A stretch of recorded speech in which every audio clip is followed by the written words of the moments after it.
The story I'm about to tell you is probably gonna change your life.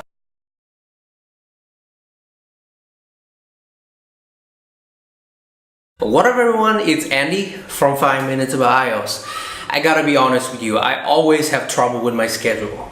I just don't know how to do all the things I want to do in a day. I don't know which tasks are important to do first.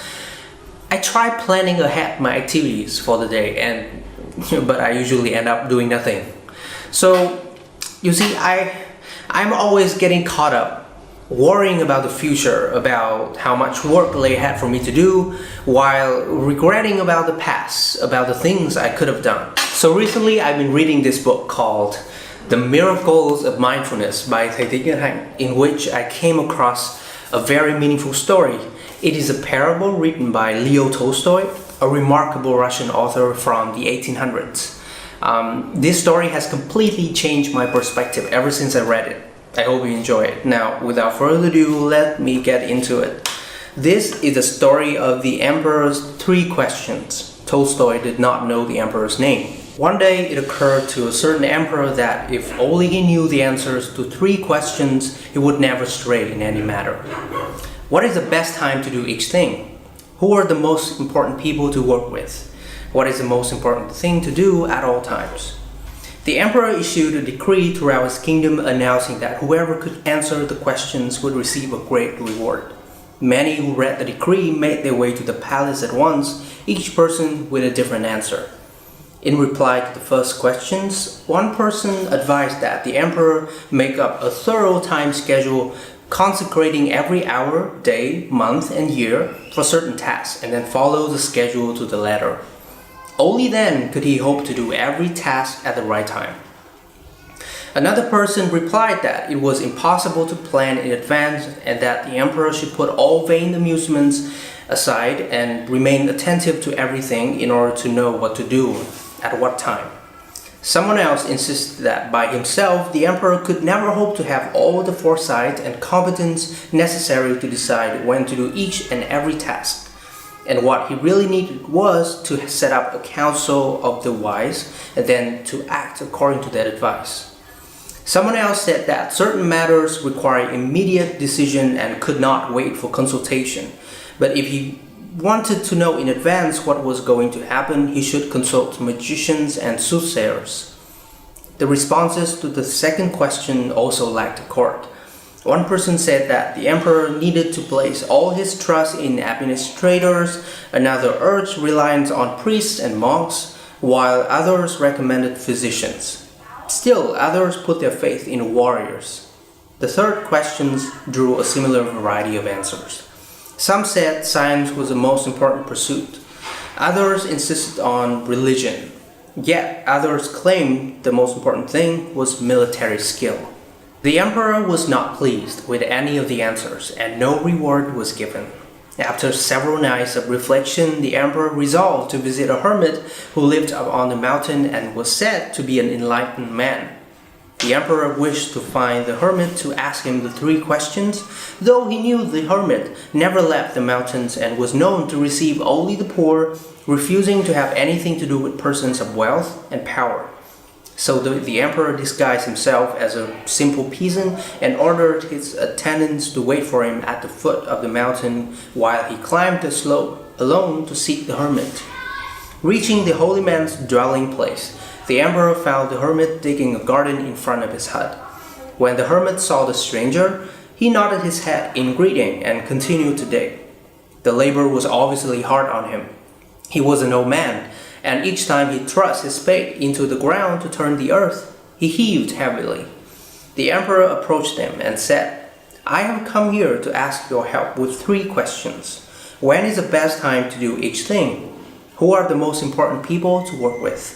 What is the most important thing to do at all times?" The hermit listened attentively, but only patted the emperor on the shoulder and continued digging. The emperor said, "You must be tired. Here, let me give you a hand with that." The hermit thanked him, handed the emperor the spade, and then sat down on the ground to rest. After he had dug 2 rows, the emperor stopped and turned to the hermit and repeated his 3 questions. The hermit still did not answer, but instead stood up and pointed to the spade and said, "Why don't you rest now? I can take over again." But the emperor continued to dig. 1 hour passed, and then 2. Finally, the sun began to set behind the mountain. The emperor put out the spade and said to the hermit, "I came here to ask if you could answer my 3 questions. But if you can't give me any answer, please let me know so that I can get on my way home." The hermit lifted his head and asked the emperor, Do you hear someone running over there?" The emperor turned his head. They both saw a man with a long white beard emerge from the woods. He ran wildly, pressing his hands against a bloody wound in his stomach. The man ran toward the emperor before falling unconscious to the ground, where he lay groaning. Opening the man's clothing, the emperor and hermit saw that the man had received a deep gash. The emperor cleaned the wound thoroughly and then used his own shirt to bandage it, but the blood completely soaked it within minutes. He rinsed the shirt out and bandaged the wound a second time and continued to do so until the flow of blood had stopped. At last, the wounded man regained consciousness and asked for a drink of water. The emperor ran down to the stream and brought back a jug of fresh water. Meanwhile, the sun had disappeared and the night air had begun to turn cold. The hermit gave the emperor a hand in carrying the man into the hut, where they laid him down on the hermit's bed. The man closed his eyes and lay quietly. The emperor was worn out from a long day of climbing the mountain and digging the garden. Leaning against the doorway, he fell asleep. When he rose, the sun had already risen over the mountain. For a moment he forgot where he was and what he had come here for. He looked over the bed and saw the wounded man also looking around him in confusion. When he saw the emperor, he stared at him intently and then said in a faint whisper, "Please forgive me." "But what have you done that I should forgive you?" the emperor asked. "You do not know me, your majesty, but I know you. I was your sworn enemy, and I had vowed to take vengeance on you. For during the last war, you killed my brother and seized my property. When I learned that you were coming alone to the mountain to meet the hermit, I resolved to surprise you on your way back and kill you. But after waiting a long time, there was still no sign of you, so I left my ambush in order to seek you out. But instead of finding you, I came across your attendants, who recognized me, giving me this wound. Luckily, I escaped and ran here. If I hadn't met you, I would surely be dead right now. I had intended to kill you, but instead you saved my life. I am ashamed and grateful beyond words. If I live, I vow to be your servant for the rest of my life, and I will bid my children and grandchildren to do the same. Please grant me your forgiveness." The emperor was overjoyed to see that he was so easily reconciled with his former enemy. He not only forgave the man, but promised to return all the man's property and to send his own physician and servants to wait on the man until he was completely healed.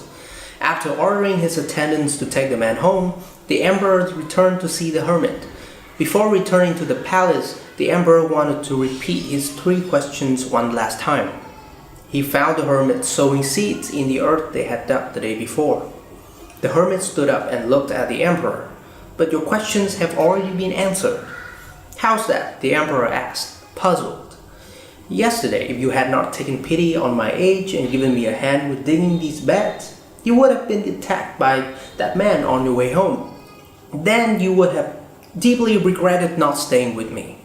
Therefore, the most important time was the time you were digging in the beds. The most important person was myself, and the most important pursuit was to help me. Later, when the wounded man ran up here, the most important time was the time you spent dressing his wound. For if you had not cared for him, he would have died, and you would have lost the chance to be reconciled with him.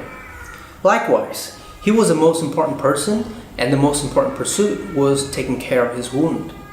Remember that there is only one important time, and that is now.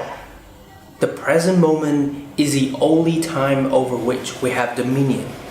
The most important person is always the person you are with, who is right before you, for who knows if you will have any dealings with any other person in the future. The most important pursuit is making the person standing at your side happy, for that alone is a pursuit of life.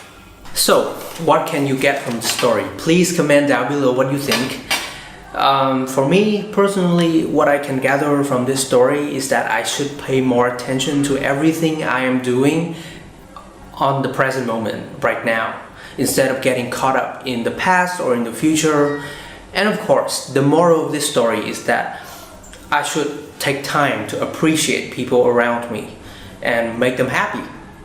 So that is the end of today's episode of 5 Minutes About IELTS. If you love this video, remember to give it a big thumbs up and subscribe to my channel here if you haven't, because I make new videos every week.